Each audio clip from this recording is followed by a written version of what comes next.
Quelle folie à murmurer le mene. Bernard Palissy foi um ceramista nascido em 1510, na região do sudoeste francês Aquitaine, provavelmente em Saintes.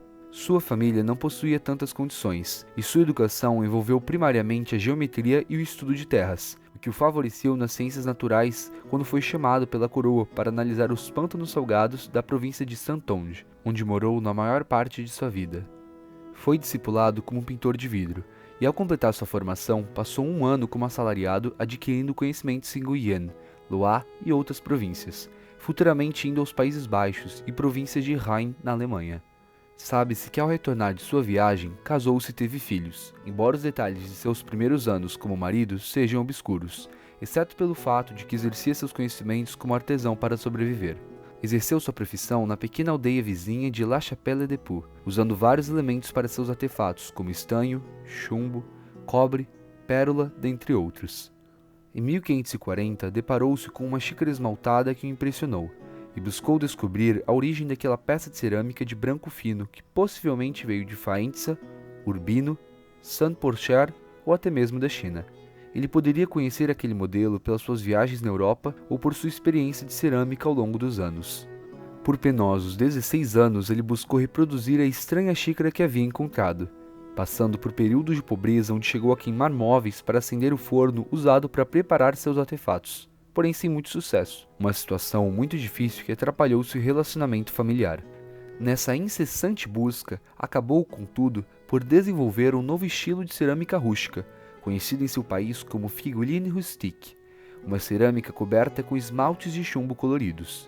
As cerâmicas de Palissy costumavam ser grandes pratos ovais decorados com imagens naturalistas de répteis, insetos, peixes e anfíbios, todos em alto relevo, com um estilo muito semelhante com outras formas de louça europeias, especialmente a faience, feita de estanho e muito utilizada na França e Inglaterra. Cada cor possuía um material específico para que a tonalidade fosse atingida, como por exemplo manganês para marrom ou preto, ferro para amarelo ou ocre e cobalto para azul. Sua inovação viria a ser posteriormente conhecida como cerâmica de Palissy e foi reconhecida inicialmente por Anne de Montmorency em 1542, ao conter uma revolta camponesa em sua cidade.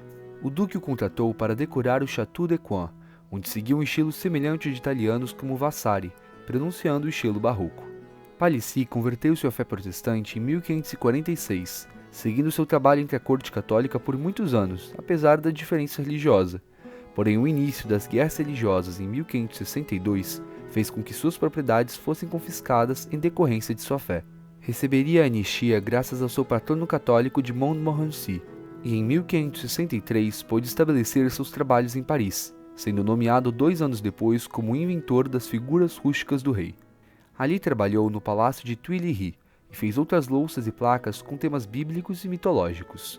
A nobreza o protegia a despeito de sua fé protestante, porém ele não se calava contra as autoridades jurídicas e parlamentares, citando Ezequiel 34 contra eles, dizendo: "Ai dos pastores que só cuidam de si mesmos. Acaso os pastores não deveriam cuidar do rebanho? Vocês comem a coalhada, vestem-se de lã e abatem os melhores animais, mas não tomam conta do rebanho." Isso gerou uma tremenda fúria dentre a classe católica, que o teria matado em 1572 no massacre de São Bartolomeu, juntamente com Gaspar Coligny e outros huguenotes importantes.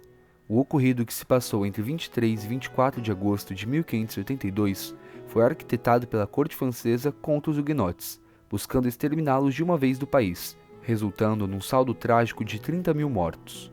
Palissy, com toda certeza, teria sido incluído dentre eles, se não fosse a proteção de Catarina de Médici, a mãe do rei e atual regente do país, que o havia pessoalmente contratado antes para atuar nos jardins de seu palácio.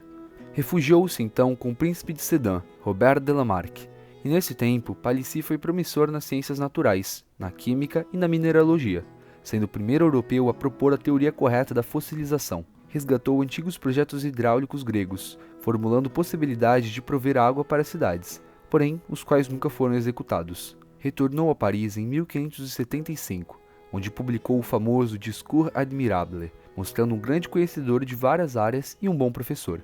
Em 1588 foi preso pela sua fé huguenote na Bastilha, onde passou fome e foi torturado.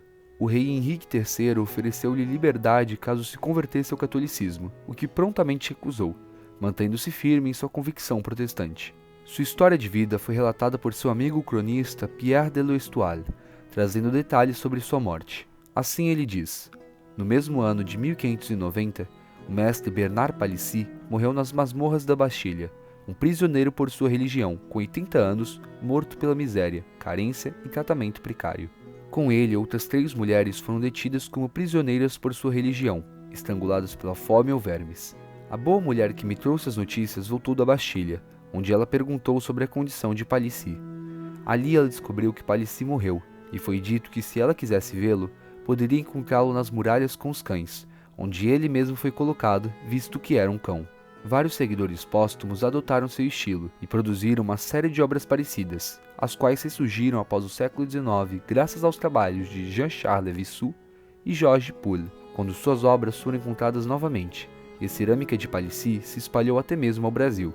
Retornou à fama quando foi supostamente entrevistado por Allan Kardec na Revista Espírita de abril de 1858, onde o oleiro conhecido do século XVI estaria habitando Júpiter.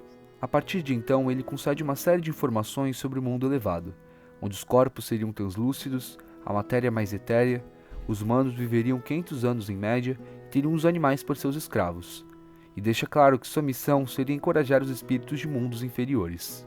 O seu relato teria sido desenhado por Victorien Sardiou, como se pode observar aí na tela.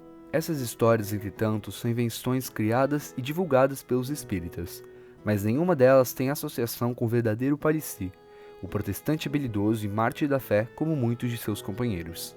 A biografia de Palissy só é verdadeira no que tange a sua vida huguenote. Como verdadeiro cristão protestante que era, jamais acreditaria na reencarnação, muito menos a reencarnação de seu espírito.